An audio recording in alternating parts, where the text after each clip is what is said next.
Ya, shalom saudaraku terkasih dimanapun Anda berada. Hari ini 21 Mei 2020, Gereja Tuhan di seluruh dunia merayakan hari kenaikan Tuhan Yesus ke surga. Bapak Ibu dan saudaraku yang terkasih di dalam Tuhan, hari kenaikan Tuhan Yesus ke surga adalah merupakan hari raya orang Kristen di seluruh dunia yang tidak dapat dipisahkan dari kehidupan kekristenan.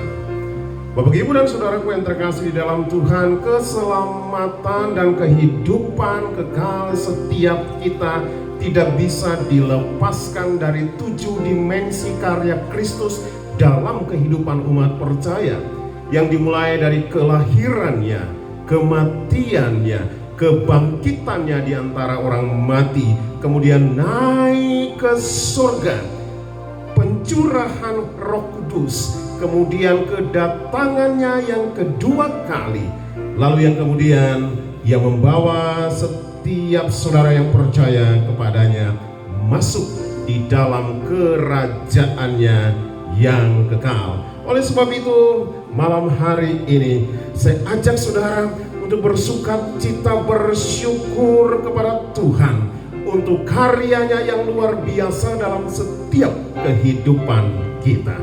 Haleluya.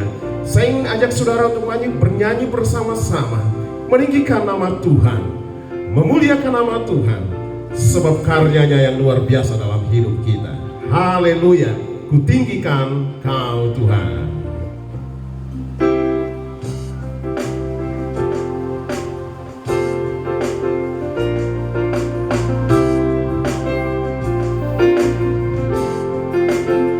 Haleluya. Kutinggikan Kau Tuhan, ku rindu memuji-Mu, ku bersuka Kau dalamku, ku bersuka Kau selamatkanku. Dari surga ke dunia, tunjukkan jalan, Kau mati di Kalvari, ganti kami, lalu naik ke surga, duduk di kanan Bapa. Ku tinggikan Kau Tuhan. Haleluya. Sama-sama katakan, ku tinggikan Kau Tuhan, ku rindu menyembah-Mu, ku rindu memuji-Mu, ku bersuka Kau dalamku, ku bersuka Kau selamatkanku. Katakan, dari surga ke dunia, tunjukkan jalan, Kau mati di Kalvari, ganti kami, lalu naik ke surga, duduk di kanan Bapa. Ku tinggikan Kau Tuhan. Dengan sukacita sama-sama katakan, ke dunia, tunjukkan jalan, Kau mati di Kalvari, ganti kami, lalu naik ke surga, duduk di kanan Bapa. Ku tinggikan Kau Tuhan, ku tinggikan Kau Tuhan, ku tinggikan Kau Tuhan.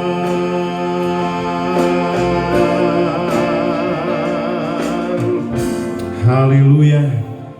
Dalam setiap kesempatan kami mau meninggikan Engkau, Allah di atas segala Allah, yang telah terinkarnasi dalam kehidupan Yesus Kristus 2000 tahun yang lalu, lahir, mati, disalibkan, namun bangkit dari antara orang mati dan naik ke surga, duduk di sebelah kanan Allah Bapa, menjadi pembela bagi setiap kami yang percaya dan hidup di dalam kebenaran-Mu, dan akan datang kembali untuk menjemput setiap gerejamu. Terima kasih Tuhan Yesus untuk karya yang luar biasa yang sudah Engkau kerjakan sepanjang sejarah kehidupan manusia yang ada di muka bumi ini. Dan malam hari ini kami mau mendengarkan kebenaran firman. Firman yang memerdekakan setiap kehidupan kami. Firman-Mu yang menuntun kami untuk kami bisa berjalan menapaki kehidupan ini. Kami senantiasa hidup benar di hadapan. Terpuji nama-Mu ya Tuhan Yesus. Berfirmanlah, karena kami siap diberkati oleh kebenaran firman. Haleluya. Amin. Nah, baik Bapak Ibu dan Saudaraku yang terkasih di dalam Tuhan, hari ini kembali lagi kita merayakan hari kenaikan Tuhan Yesus Kristus ke surga. Dan ini adalah sebuah momen yang berbeda.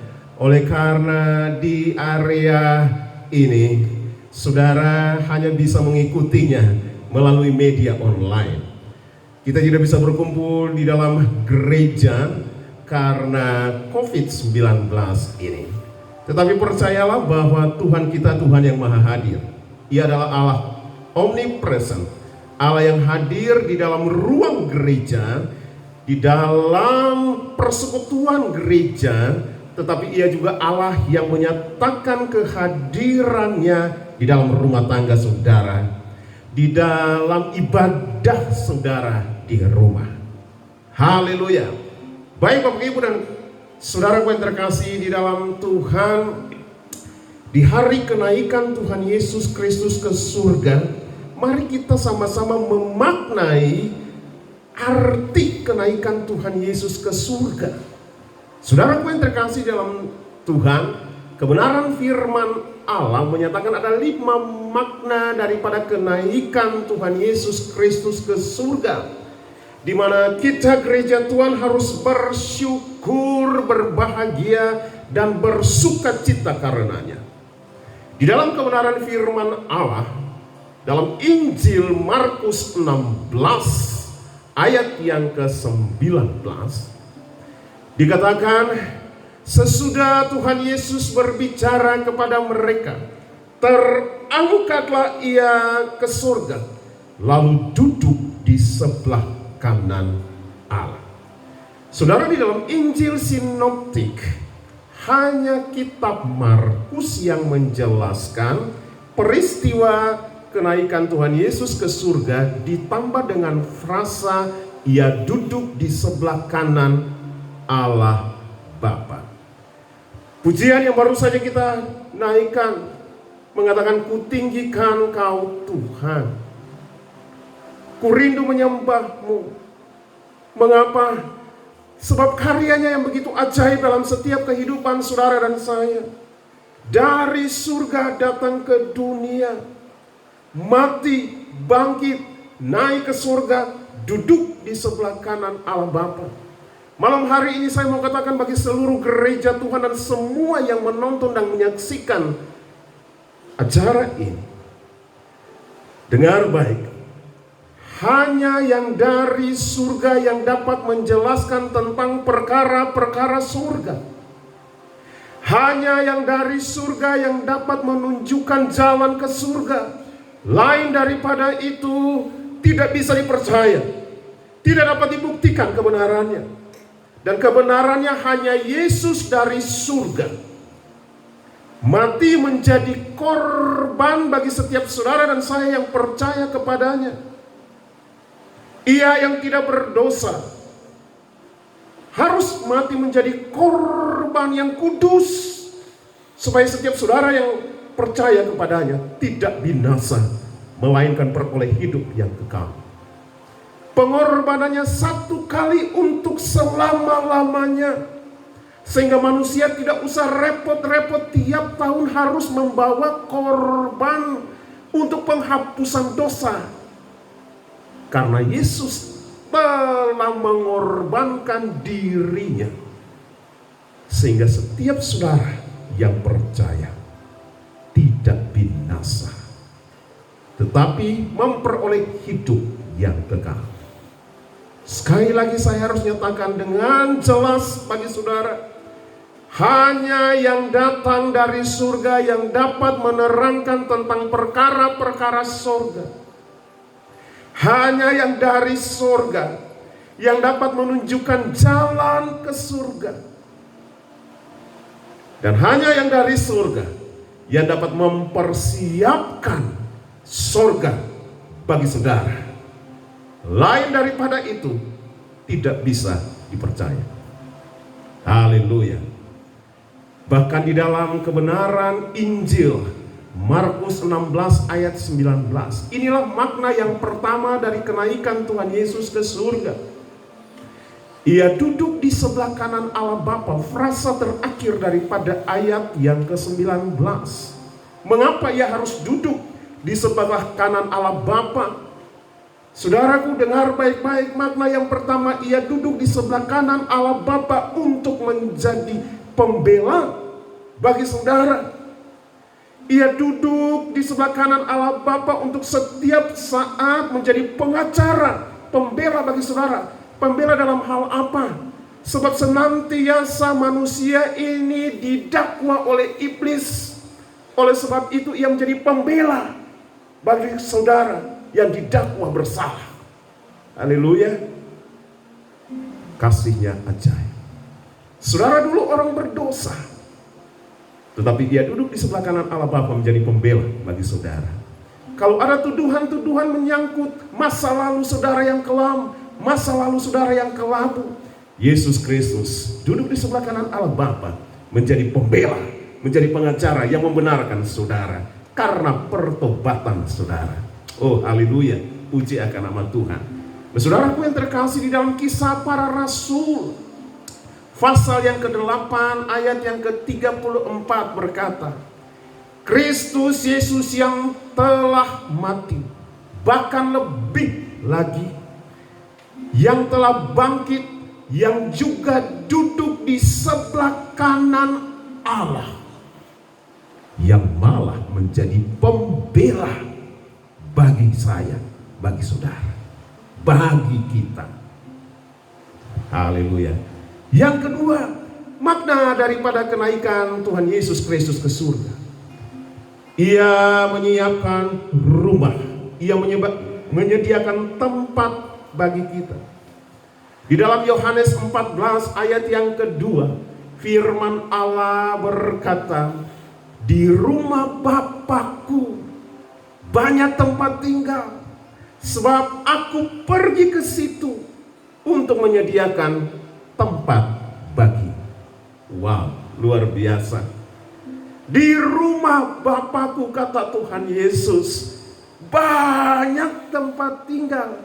Oleh sebab itu ia harus naik ke surga untuk menyediakannya bagi saudara dan juga bagi saya.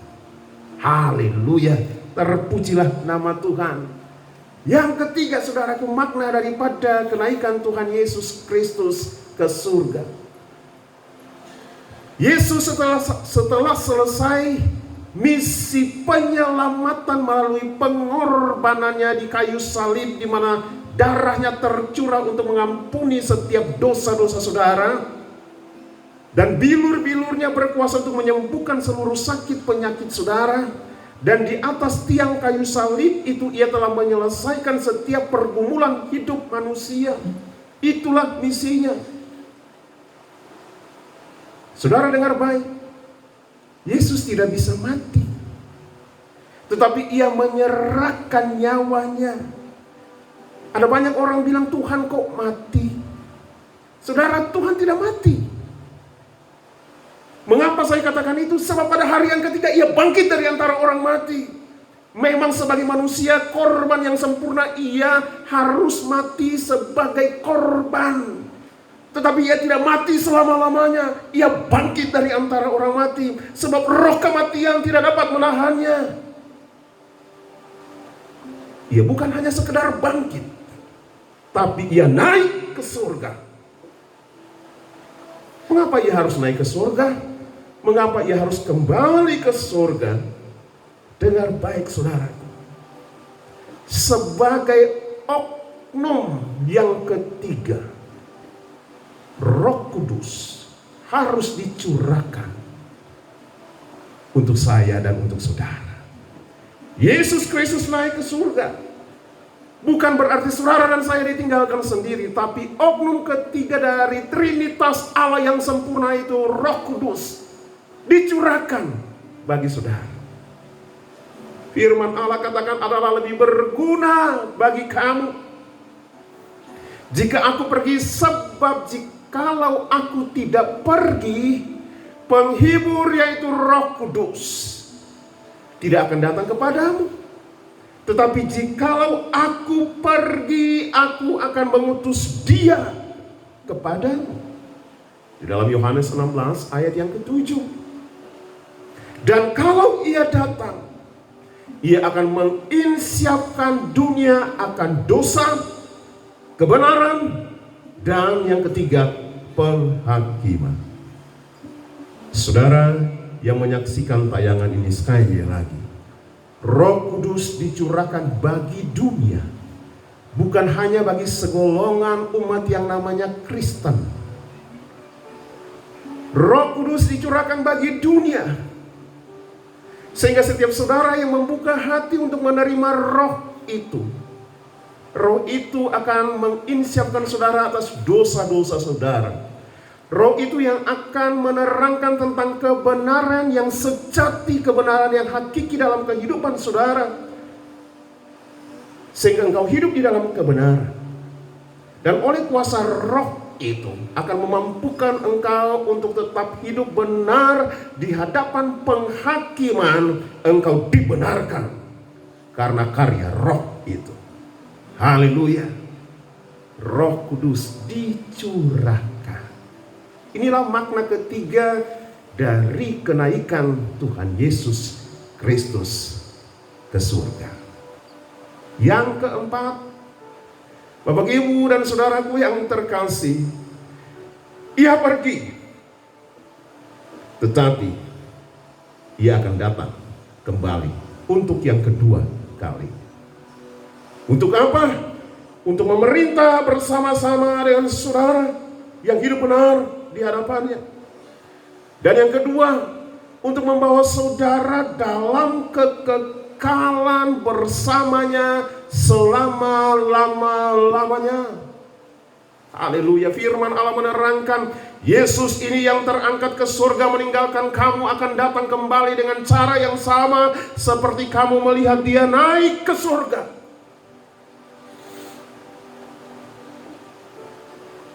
Haleluya.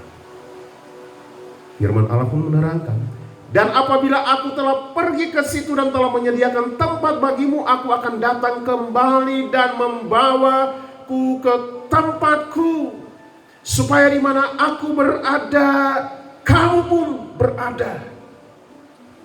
Wow.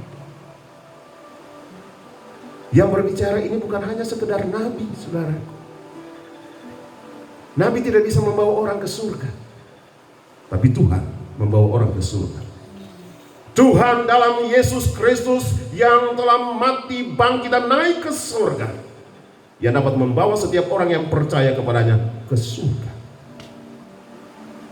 Buka hatimu dan terimalah dia sebagai Tuhan yang mampu membawa saudara, yang mampu membuat jalan kepada saudara menuju ke surga. Ada orang bilang ada banyak jalan ke Roma. Betul, ada banyak jalan ke Roma, tapi jalan ke surga hanya satu-satunya saja, di dalam Kristus Yesus Tuhan. Oh, haleluya.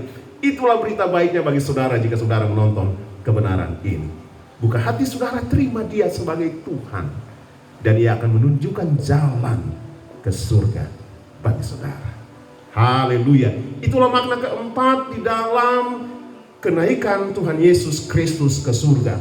Dan Bapak Ibu, yang terakhir, hal yang kelima di dalam memaknai kenaikan Tuhan Yesus ke surga, mengacu kepada poin yang ketiga tadi, bahwasanya kenaikannya supaya kuasa Roh Kudus dicurahkan kepada kita untuk memberikan apa? Untuk memberikan bagi saudara otoritas dan kuasa sepenuhnya kepada saudara dan saya, kepada kita gereja Tuhan.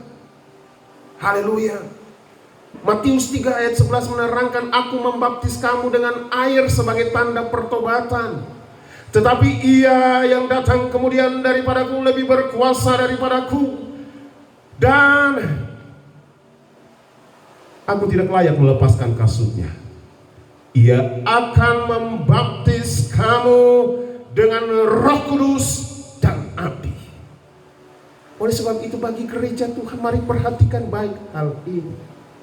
Ini firman Allah yang berkata, bukan saya yang berkata. Pentingnya gereja Tuhan mengalami baptisan Roh Kudus 2000 tahun yang lalu, oleh karena kasih dan karyanya yang luar biasa dalam setiap saudara dan saya. Ia naik ke surga, tetapi ia mencurahkan rohnya bagi saudara dan saya. Peristiwa di loteng itu bukan hanya sebuah fenomenal pada waktu itu saja, tetapi karya roh itu bekerja bagi gereja Tuhan sampai saat ini. Anda tidak harus hanya dibaptis dengan air saja, tapi Anda harus mengalami kepenuhan di dalam baptisan Roh Kudus. Sebab roh itu yang memampukan saudara untuk bertahan. Haleluya. Memberi kekuatan, penghiburan dan sukacita dalam kehidupan saudara. Saya mau katakan bagi saudara, Anda butuh roh Tuhan. Anda perlu dibaptis, ditenggelamkan di dalam roh Tuhan. Haleluya. Ini berita bagi gereja Tuhan. Ini bukan doktrin sinodal. Ini bukan dogmatika Injili. Tetapi ini firman Allah. Inilah kebenarannya bagi saudara. Haleluya. Puji akan nama Tuhan. Selanjutnya firman Allah berkata, tetapi kamu akan menerima kuasa kalau Roh Kudus turun di atas kamu. Kisah para Rasul ayat 1, Kisah para Rasul 1 ayat yang ke-8. Mengapa? Kuasa apa saudaraku? Untuk apa kuasa Roh Kudus itu turun di atas kita? Kuasa itu turun di atas kita supaya memampukan kita hidup di dalam kebenarannya. Tapi malam hari ini sebagai poin terakhir saya akan bicara mengakhiri kebenaran ini. Makna kelima daripada kenaikan Tuhan Yesus ke surga ini, yaitu bahwasanya kuasa roh itu memberikan bagi saudara dan saya kuasa dan otoritas.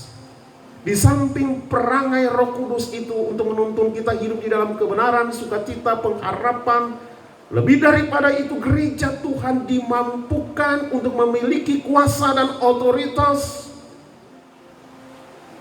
Kuasa dan otoritas yang memampukan kita untuk melakukan pekerjaan-pekerjaan seperti yang Yesus lakukan 2000 tahun yang lalu ketika kakinya ada di muka bumi ini.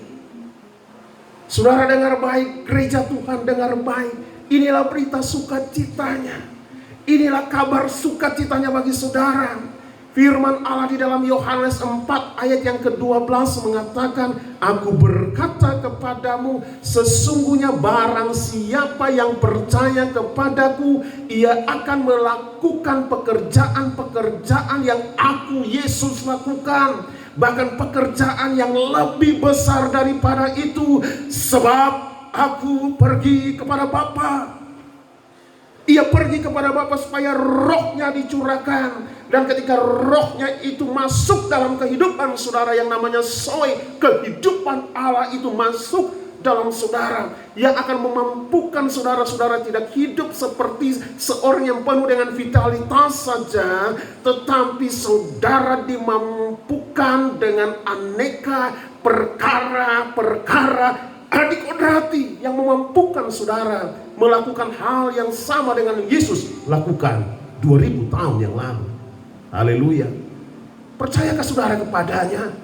Percayalah saudara kepada firman Allah yang hidup dan berkuasa ini. Ini bukan saya James Tumumuri yang berkata-kata, tetapi inilah firman Allah. Haleluya.